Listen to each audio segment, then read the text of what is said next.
Hello दोस्तों, my name is Adnan Khan और आप सब मुझे देख रहे हैं BAMS फर्स्ट ईयर के चैनल पर। तो फ्रेंड, जैसे कि हमने पार्ट 1 में देखा, इसकी वीडियो में हमने पढ़ा था, उसमें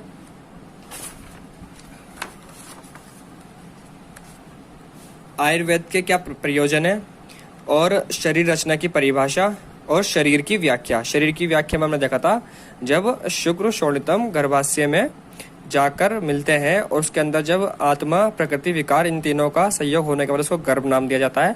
और जब उसके अंदर वायु, अग्नि, जल, पृथ्वी और आकाश द्वारा कार्य करने के बाद उसके अंदर जीवा, हाथ, पैर, हस्तपाद, इन सब का जब फॉर्मेशन हो जाता है तब उसको हम शरीर नाम देते हैं। और अब हम इस वीडियो में जानेंगे कि शारीर शब्द क्या होता है। हम इस वीडियो में जानेंगे शारीर शब्द की व्याख्या। तो जैसे हमने शरीर पढ़ा था, इससे थोड़ा सा अलग है शारीर। इसके लिए एक आचार्य दल्लल ने श्लोक दिया है। उसका श्लोक है, शारीरिक भावम अधिकृत्य कृतो अध्यायः शारीरः। इसका मतलब है शरीर के सभी भावों को ग्रहण करके जो अध्याय या ग्रंथ लिखा जाए वह शारीर है। मतलब हम जैसे पढ़ रहे हैं, जैसे हमने पढ़ा शरीर के बारे में, तो उस शरीर की नॉलेज को हम इकट्ठा कर कर अगर किसी बुक हम उसके नोट्स बनाते हैं।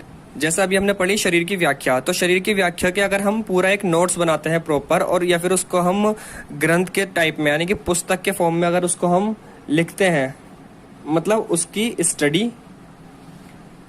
स्टडी को बुक में लिखना, उसको हम बोलते हैं शारीर। ठीक है। तो आयुर्वेद के हिसाब से ये दो टाइप से होता है। हम शरीर के अंदर क्या क्या पढ़ते हैं वो दो टाइप है। एक तो हम शरीर के अंदर पढ़ते हैं रचनाकर भाव, और एक हम पढ़ते हैं इसके अंदर क्रियाकारक भाव।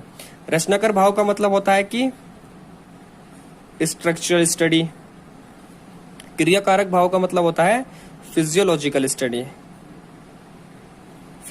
स्टडी। ठीक है। तो जैसे हम पढ़ते हैं रचनाकर भाव स्ट्रक्चर, इसका मतलब हो गया हम एनाटॉमी पढ़ते हैं, इसका मतलब है हम फिजियोलॉजी पढ़ते हैं। क्रियाकारक मतलब ये हो गया हम फिजियोलॉजी पढ़ रहे हैं। तो शारीर का मतलब क्या हो गया, जो हम पढ़ रहे हैं उसी को हमने एक बुक के फॉर्म में लिख दिया, उसके ऊपर हमने ग्रंथ लिखा, उसको हमने नाम दिया शारीर। ये जो श्लोक लिखा है ये आचार्य दल्लल ने दिया है, ये ज़्यादा इंपॉर्टेंट नहीं है, लेकिन इसका हमें मतलब आना चाहिए। शारीर शब्द का मतलब क्या होता है हमें जानना बहुत ज़रूरी है। ठीक है। तो ये होता है। अब हम रचनाकार भाव यानी कि एनाटॉमी में हम क्या पढ़ते हैं, एनाटॉमी में हम पढ़ते हैं अंग प्रत्यंग के बारे में। अंग प्रत्यंग के बारे में मतलब हम बॉडी के बारे में पढ़ते हैं, हम ऑर्गन्स के बारे में पढ़ते हैं। ठीक है।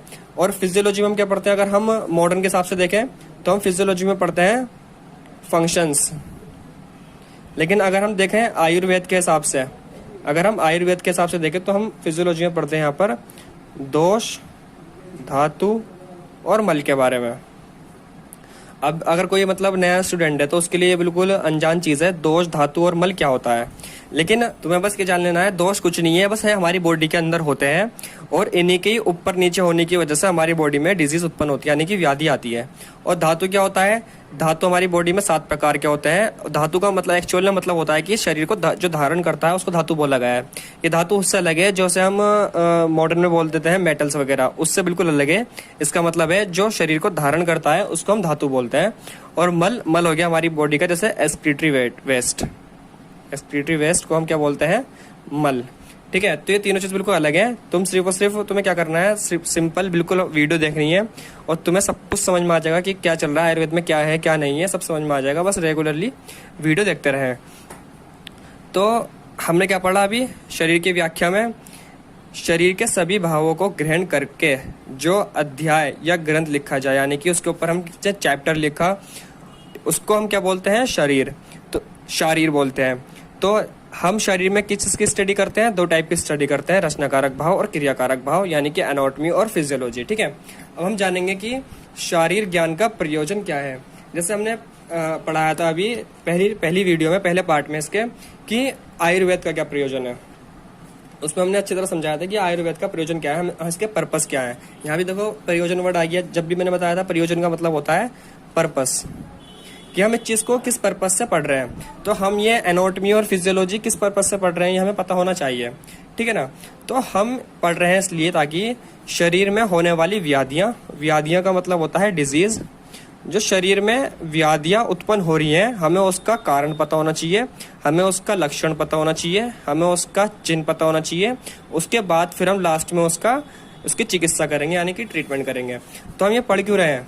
हम इसलिए पढ़ रहे हैं ताकि जो डिजीज़ उत्पन्न हुई है उसका हमें कारण यानी कि कॉज पता हो, उसका लक्षण मतलब हमें उसका सिम्टम पता हो, और चिन्ह मतलब हमें उसका साइन पता हो, चिकित्सा मतलब हम उसकी ट्रीटमेंट अच्छे से कर सकें। जैसे कि हम छोटी क्लास में थे तो हमने टेबल याद कर रहे थे, 2 का 3 का 4 का 5 का। हमने वो क्यों पढ़ा था?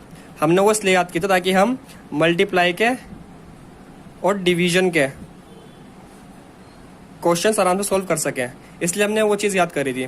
तो हम यहाँ पर एनाटॉमी और फिजियोलॉजी क्यों पढ़ रहे हैं? तो हमारी बॉडी के अंदर जो डिजीज़ आ रही हैं उसको हम अच्छे से समझ सकें, उनका कारण जान सकें, उसके सिम्टम्स को देखकर। जैसे कि ज़्यादातर क्या होता है, जब कोई इन्फेक्शन होता है तो बुखार आ जाता है, उसे आयुर्वेद में बोलते हैं ज़वर हो जाता है। तो उसके अंदर देखें कि वो किस किस वजह से हुआ, क्योंकि अलग अलग बैक्टीरिया के वायरस के अलग अलग अपने अपने सिम्टम्स होते हैं, उनके अपने अपने साइन होते हैं। तो उसके बाद हम उसका ट्रीटमेंट कर रहे हैं। तो ये इसलिए हमारे लिए जानना बहुत ज़रूरी होता है कि हम इसको पढ़ क्यों रहे हैं, ठीक है। तो अब हम बात करें आगे बढ़ते हैं वीडियो में। तो इसमें आता है षडंग शरीर। तो मानव शरीर का अध्ययन करने के लिए उसके 6 विभाग किए गए हैं, जिसे षडंग शरीर कहते हैं।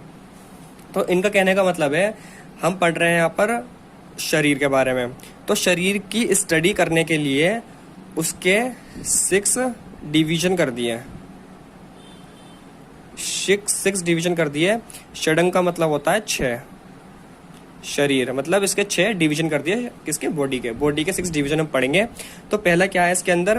पहला है इसके अंदर दक्षिण ऊर्ध्व शाखा। मतलब दक्षिण मतलब होता है राइट, और ऊर्ध्व मतलब होता है ऊपर, और शाखा का मतलब होता है डिवीजन बोल दो या फिर एक्सट्रीमिटी बोल दो। तो इसका मतलब हो जाता है यहाँ पर राइट, अपर, एक्सट्रीमिटी, ठीक है। ये अभी समझ में आ जाएगा मैं कहना क्या चाह रहा हूँ, बस आप देखते रहिए। अब जैसे हम बात करते हैं वाम ऊर्ध्व शाखा, इसका मतलब क्या होता है? इसका वाम का मतलब होता है लेफ्ट, ऊर्ध्व का मतलब होता है अपर, और शाखा का मतलब होता है डिवीजन या फिर इसको हम बोल देते हैं एक्सट्रीमिटी, ठीक है। अब आता है दक्षिण अधः शाखा। इसका मतलब क्या होता है? दक्षिण का मतलब अभी बताया था राइट, और अधः का मतलब होता है लोअर, और शाखा का मतलब क्या होता है? एक्सट्रीमिटी, ठीक है। वाम का क्या मतलब होता है? लेफ्ट, अधः का मतलब क्या होता है? लोअर, एक्सट्रीमिटी, शाखा, ठीक है। मध्य शरीर, और अब मध्य शरीर जो होता है हमारा वो होता है एब्डोमेन और थोरेक्स, उसको मिला के बोलते हैं हम मध्य शरीर। इसको हमने नाम देते हैं यहाँ पर ट्रंक क्या होता है? एब्डोमेन प्लस थोरेक्स, ठीक है। और लास्ट में शिर मतलब हेड, और ग्रीवा मतलब नेक, ठीक है। तो हमने बॉडी के 6 डिवीजन किए हैं, जिसमें क्या हो गया?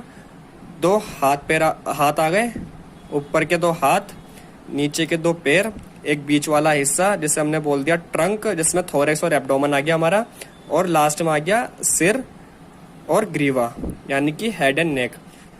तो ये हम इसलिए पढ़ रहे हैं ताकि हम जान सके कि जैसे हमें कैडेवर का डायसेक्शन करना है तो हमें किस प्रकार से करना है, हमें कहाँ से कट लगाना है, कहाँ से नहीं लगाना। इसलिए षडंग शरीर पढ़ना बहुत ज़्यादा ज़रूरी होता है। सो फ्रेंड्स, आज के लिए सिर्फ इतना ही। मिलते हैं इसके नेक्स्ट पार्ट में।